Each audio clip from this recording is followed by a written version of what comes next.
Okay, let's dive right into this explainer. Today, we're unpacking Chapter 2 of The Eternal Buddha, titled Be Truthful. If you have ever felt completely overwhelmed by modern society's endless comparisons, or if you've been wondering how to actually find true joy, you are absolutely in the right place. Let's get into it. So, think about this for a second. What is the true measure of a successful life? We're constantly bombarded with messages telling us that success has to look a certain way, usually involving wealth, status, or public recognition. But to find a right standard of values, we have to fundamentally question that metric. Are we measuring our lives by the right standard, or are we just playing a game we were never even meant to win? The core mission here in Be Truthful is a total perspective shift. We're moving entirely from the superficial to the soul. These teachings are described as being like the Ganges River, flowing endlessly, totally relevant thousands of years ago, and holding true thousands of years into the future. It's essentially a timeless guide to awakening your true self. You know, measuring our worth by material possessions is literally what the text calls putting the cart before the horse. It is so easy to mistakenly believe someone is doing great simply because they live in a massive house or drive an incredibly expensive car. But the text is clear. True value is found entirely in the state of a person's heart and their way of life. It has absolutely nothing to do with those visible, worldly metrics. And we get a massive warning here. Trying to navigate the world through falsehoods is an absolute trap. Sure, you might see people who lie and cheat seemingly getting ahead in the short term, stacking up all these worldly achievements. But the text assures us that this kind of success, it's strictly temporary. Eventually, that mask will be torn off, and that false success will be thrown right into a dark abyss. Ultimately, only those who live honestly are going to achieve true, lasting victory. Now, to actually live truthfully, we've got to deal with our internal barriers first. And there's one in particular the text vividly describes as a poisonous snake: jealousy. The very moment you let this snake sneak into your mind, you lose your peace. You literally will not be able to sleep at night. The text insists we have to recognize this venomous snake for exactly what it is and pluck the sprout of jealousy long before it takes root and poisons our whole outlook. It is just so easy to let that snake right in, isn't it? We start envying others for their circumstances. The source lays out some incredibly relatable examples of the trap of envy. Maybe someone had a really wealthy upbringing or excellent parents. Maybe they were born in a big, bustling city or have a sibling with a super privileged background. Or maybe they just possess rare physical beauty. The text argues that clouding our minds with jealousy over these things is completely pointless. Every single person has their own past and their own unique starting line. Comparing our behind the scenes to someone else's highlight reel, that only ruins our own spiritual progress. So, instead of constantly looking sideways at what everyone else has, the text advises us to completely accept our own past and circumstances. Plant your feet firmly right now and pour all your effort into doing your greatest work right where you are.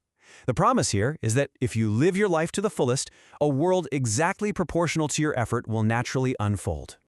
Okay, so we've cleared away the falsehoods. We are actively defeating that snake of jealousy. But what does it actually practically mean to live honestly? This is where things get incredibly deep. The progression of honesty isn't just about, not telling a lie. It is a profound spiritual progression. Step 1 is listening to your conscience. Step 2 is being faithful to the voice of your guardian spirits. And step 3 is aligning yourself all the way up with the mind of the Buddha. See, the voice of our conscience, it's actually the voice of our guardian spirits whispering to us. And those guardian spirits are, in turn, guided by even higher spirits, ultimately tracing all the way back up to the mind of the Buddha. Therefore, to truly live honestly is to live with the mind of the Buddha as your own mind. It is this amazing vertical alignment of truth.